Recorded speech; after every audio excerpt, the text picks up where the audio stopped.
Hello and welcome to Tot Off the Press. That is T-A-U-G-H-T,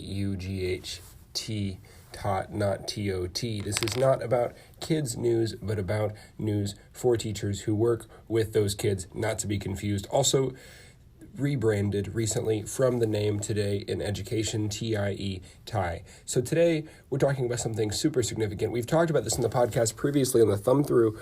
We looked at a research paper that discussed later start times for secondary schools. Well, it's official, guys.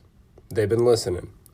California is officially the first state in the country to push back school start times. California will become the first state in the nation to mandate later start times at most public schools under legislation signed into law by their governor this past Sunday, a proposal designed to improve educational outcomes by giving students more sleep. Exactly what that study was talking about. This new law is not without controversy, though, opposed by some school officials and rejected twice before by lawmakers and Newsom's predecessor. Newsom is the governor. The new law will take effect over a phased-in period, ultimately requiring middle schools to begin classes at 8 a.m. or later, while high schools will start no earlier than 8:30 a.m. I have class at 8 a.m. I'm a little bit envious, if I do say so myself. The law does not apply to optional early classes known as zero periods or to schools in some of the state's rural districts. While school schedules vary, a legislative analysis in July stated that roughly half of the schools in the state will be required to delay their start times by 30 minutes or less to comply with the law. An analysis by the Centers for Disease Control and Prevention published in 2017 found the average start time for California schools attended by some 3 million middle and high school students is 8:07 a.m., and some of the state students were required to be in class before 7:30 a.m. The new start times will be implemented by the beginning of the 2022 to 2023 school year, or when a school's 3-year collective bargaining agreement with its employees comes to an end, whichever comes last. Schools that have recently negotiated agreements or are in the midst of negotiating new agreements with teachers would have the option of adjusting to the later times when their contracts end.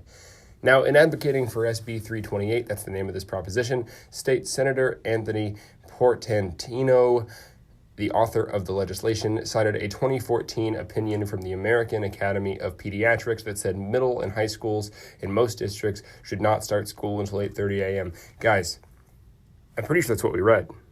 That's part of what we read. Isn't that amazing? Today, Governor Newsom displayed a heartwarming and discerning understanding of the importance of objective research and exercised strong leadership as he put our children's health and welfare ahead of institutional bureaucracy resistant to change, says Portantino.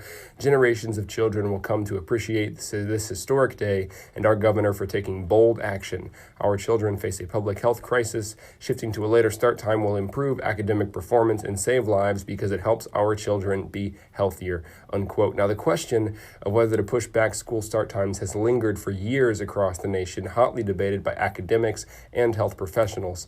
The American Academy of Pediatrics, which backed the proposal along with groups such as the California Medical Association and the California State Parent-Teacher Association, pointed to studies that found links between later start times, more sleep, and better health and school performance among adolescents.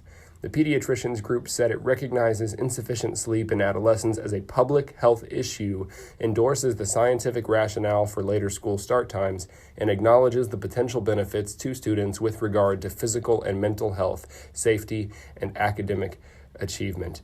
The American Academy of Pediatrics also called for more research to document the effects of later start times and advised that average commutes in a community and other local factors should also be considered. A key argument made by the California School Boards Association, the California Teachers Association, and other opponents of the bill.